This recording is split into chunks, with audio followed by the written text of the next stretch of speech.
Today on Drawbli, we are drawing 5 color challenge palette animals. That's oh my right. gosh, whatever order those words were supposed to go in. Click that subscribe button if you're new around here. And comment below with other ideas of what we can paint in the future.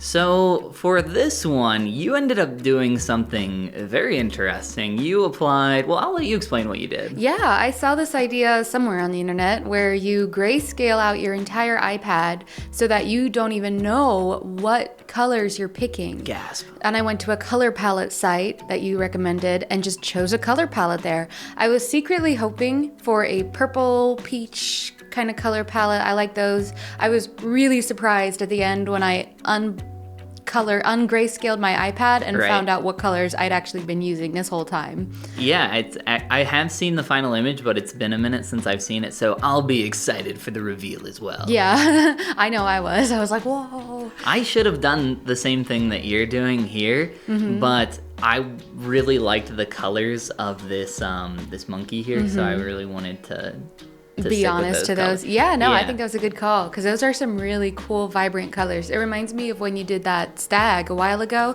The same like deeply saturated rust hues with the blue. Those are very beautiful colors together. Good choice. All my colors are way too saturated is the problem with this. So what I did was I found, this website is called, I think it's called Coolers. It's spelled like that's colors, the one I but with used two that O's. You showed me. So I made a palette with that based on the colors of this monkey, which I can't remember the type of monkey this is, but I remember seeing the video of the image in the top left that I have there, and he acts like a human, like a little kid, and he like walks around, and I think he holds out his hand for food. It's been a while since I've seen it, but it's really cute and funny. That is so cute. He's a very cute monkey. Yeah, he is. So I used that website to make my color palette, but I also sampled some of the colors from the image, and I like blended between the two because I wanted the super cool blue in that second image. Yeah. I love that around the eyes. I thought that was love awesome. that.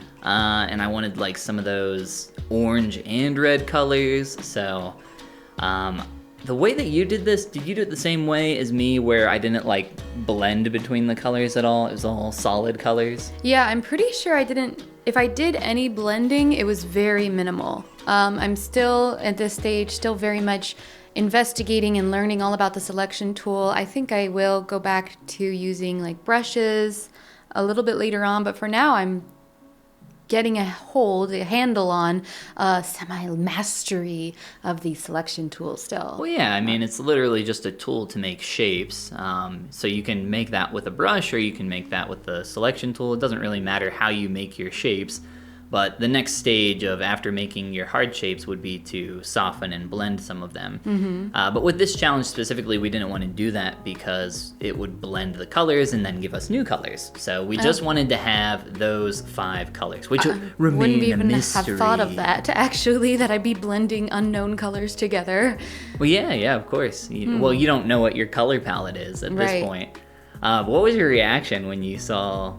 I was so colors you shocked. chose? I was like, what? Those colors? Oh and my what's so god! funny is I would never have picked those colors. Like Never in a that million color years. palette, I would have been like, no, not that one. A different one. I'm glad I did, but it was just interesting to me to see the final result, a piece of art I would have never created on my own because I never would have picked those colors. Well, you did create for it any on your piece own. kind of art, really. It just wasn't my go-to, like what I'm drawn to. Yeah, this is such a cool challenge. It was really fun to do. Yeah, I would love to see more people try this.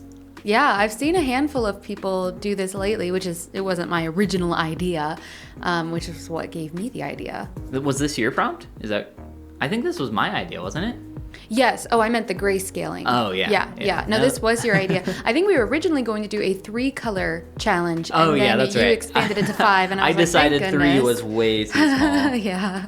This would have been really hard to do with 3. Honestly, I definitely should have got a stronger value range because it makes what I'm doing very, very difficult.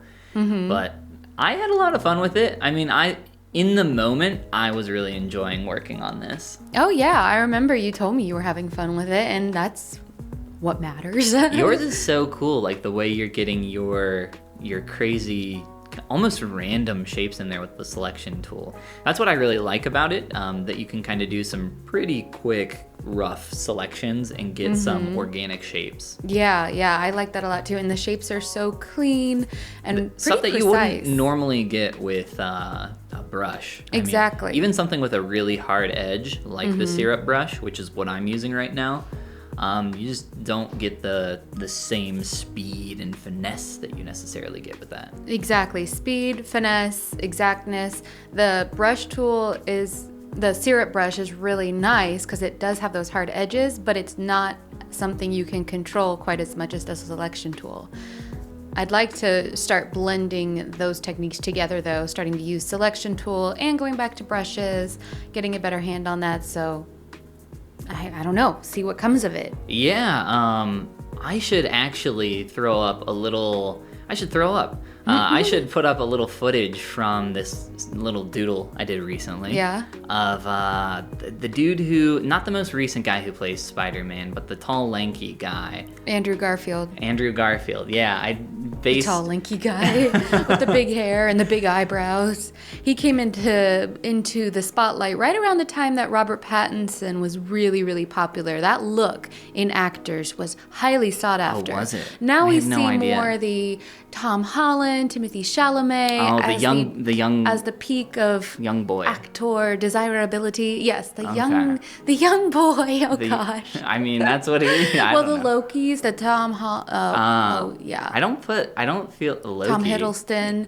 It's the Toms. It's the age of the Toms. The age of the Toms. The Toms have come into their own. Well, anyway, I should put up some footage really quick of this little sketch I did recently. So with that drawing, what I was doing was I started off with the selection tool because it was a really good way to just block in some quick organic shapes. And what it ended up doing was it actually decided the proportions of the character that I created early on, and it was almost random, but it gave it this stylistic fun appeal that I probably wouldn't have come up with on my own, but just by quickly, it was almost like throwing a splotch of paint on a canvas and then creating a character from that. It was literally just the first few brush strokes.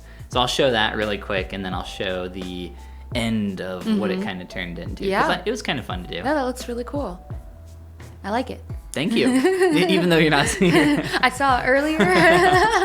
You didn't get to see the process though, so No, I'll have I to did show not you see later. the for process. sure.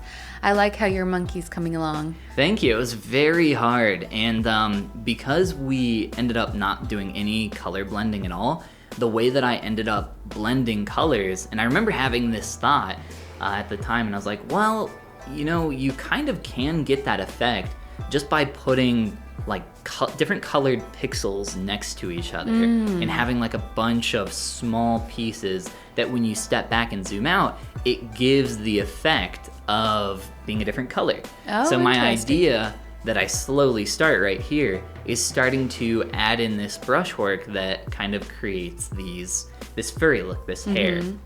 And it gets a little busy and messy because honestly, it's my first time doing it, and I had zero idea like what I was doing. I was just trying to make something that worked. Right. But I do like the general effect that it kind of lends to. It just ends up getting really busy, pretty messy, but I think it's kind of cool. Absolutely. In the spirit of post-mortem, is there anything you would do differently now that you've seen how that turned out, but still trying to capture a similar effect? I would go for less being more, and then also just because my value range is not like yours. Yours goes from light to dark very evenly. Mine is mostly bright, very saturated colors, and then one very dark color. So my palette is the first thing I would change, but then also just kind of maybe doing a little bit less with all the fur. Yeah. But I was just trying to like create some, and there I am like turning it off and back on, just trying to create some variation using this idea. I think that really does achieve the purpose you're going for. Like if you blur your eyes, you know, a little, it kind of starts getting that effect. I love the contrast, and I agree that like if you did this again now, you would really even bring it home that much more. because Thank you. you've had this experiment with it. Your dog looks really good, just proportionally speaking. Thank you. I don't think I've seen you do any warping or anything over there. No, the only well, I do experiment with warping at some point, I remember, but I end up undoing that and leaving what I have. The mouth's maybe like a little. The mouth I just kitty accepted. corner. Yeah. A little wiggly. But honestly, like some of that organic nature, those happy accidents that maybe look a little funky, are kind of cool. You know, it lends it a nice style. Some bit of exaggeration. It feels more artistic. I assumed his background was green because it looks kind of like grass behind him. And I was pretty surprised in the end because I created a background with values and blurred it out.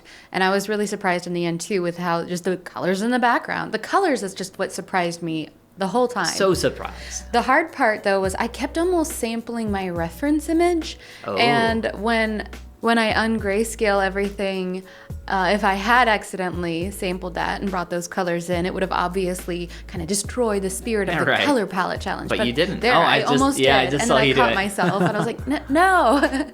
I was surprised though. I don't know why, but I assumed this dog was solid black because I also searched for a reference image with my iPad in grayscale. Oh, nice. And when I ungrayscaled the dog, I was like, oh my gosh, the dog had some colors in it too. Yeah. So do you think you, what do you think you learned or took away from this exercise? I mean, obviously this was a great exercise in values. And seeing I think you how did a important really that good is. job, just like working with grayscale. Like if this was just the grayscale dog and nothing else, like I think it looks awesome. Yeah, and so I'd like to try to incorporate some of that what I've learned as I move forward. And some of that I've seen people take a step back to analyze their art, putting it in grayscale intentionally to get an idea of where their values are. And I'd love to start doing that eventually. Right now, though, I feel like a lot of our challenges are, 1 hour. We give ourselves an hour to do these now. Yeah. And I'm still sometimes biting off more than I can really chew. So I'm just scrambling to get all like the details into an image, not this one, but other ones. And I'm not having so much time for finesse. So I think another thing I need to focus on is choosing references that are accomplishable within an hour and still give me a chance to put in these techniques that I've learned and analyze the way I want to analyze.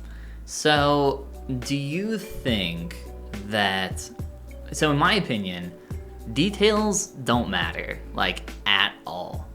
Details are just like sprinkles on a cupcake. Like you can put the best sprinkles in the world on the worst cupcake, and that cupcake's still gonna be bad. So for me, I am trying to hone in and focus in on that early stuff as much as possible, because when I look at our art at the end when we are done, I have never once thought, wow, I wish I had more time for finishing details, just those little extra pieces on top.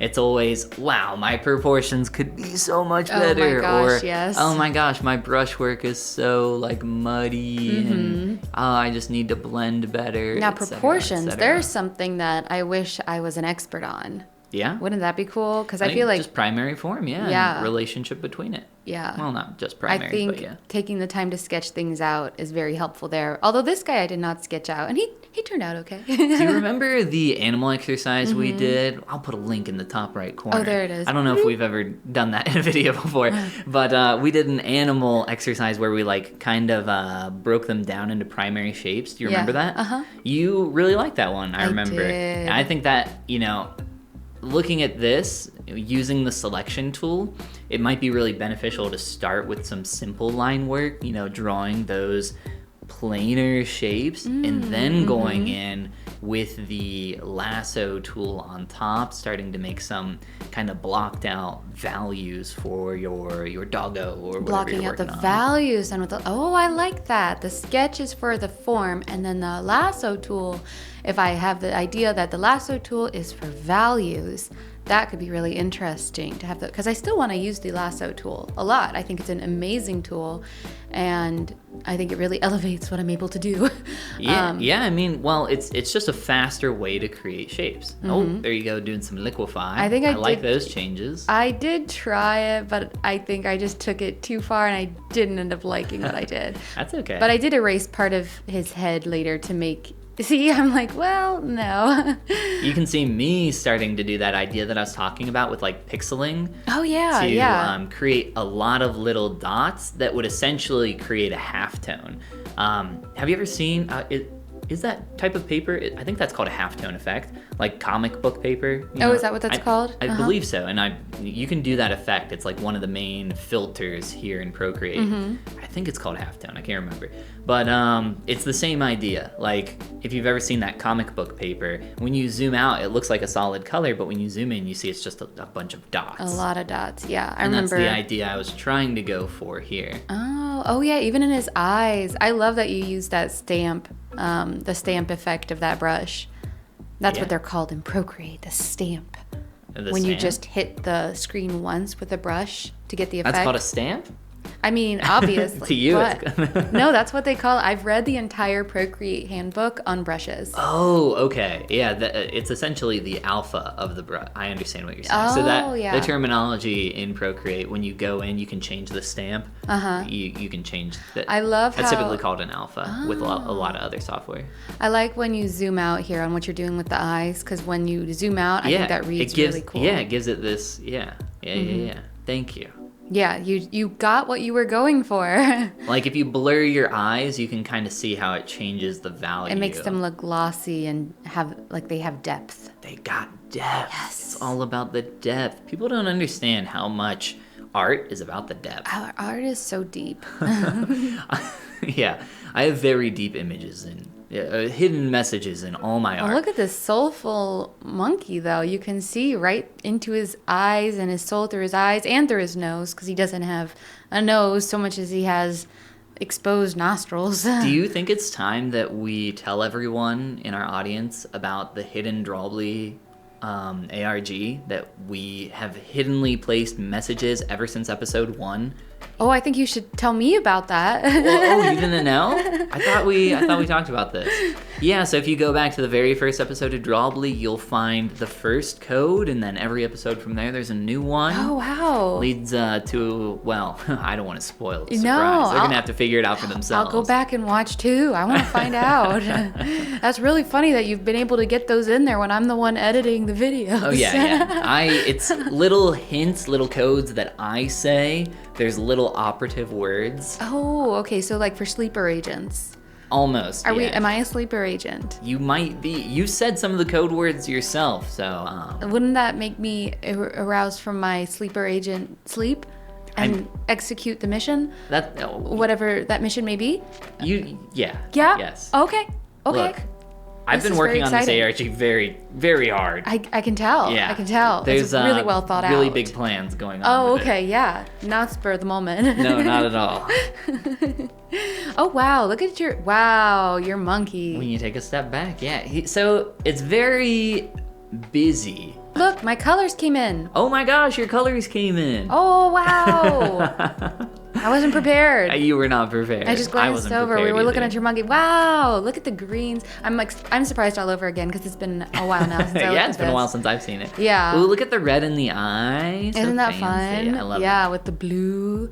Yes. Yeah, I think that's so cool. So doing this in color, I feel like would be so impossible. Oh, I would never have been able to. And I never would have picked that simple little color palette. I just would have been like, oh, that's RGB so basic. yellow, yeah. And now it looks really cool. Yeah, that's super cool. Mm-hmm. I would never be able to do that without having it in grayscale. Yeah. It is so hard, and that's something that, like, looking at my colors now, like looking back, it is so hard to see the value range of your colors when it's not in grayscale. Mm-hmm. Because that yellow looks so bright. It's definitely not something I would have been able to create except for in grayscale. Yeah, very cool. Mm-hmm. Well, I hope next time I'll learn from this and We can do another animal color palette challenge or something else. Yeah. Maybe comment below and let us know. Oh yeah, if you have an idea for this kind of challenge, how we can take it to the next level. Let us know. And click that subscribe button if you're new around here. And this is the part where we say Goodbye. goodbye, everybody. Your dog is amazing. Your monkey is so good. No, He looks a little more absolutely desaturated not, now. But we are going to print out your dog and put it on the fridge. Yes, let's do it.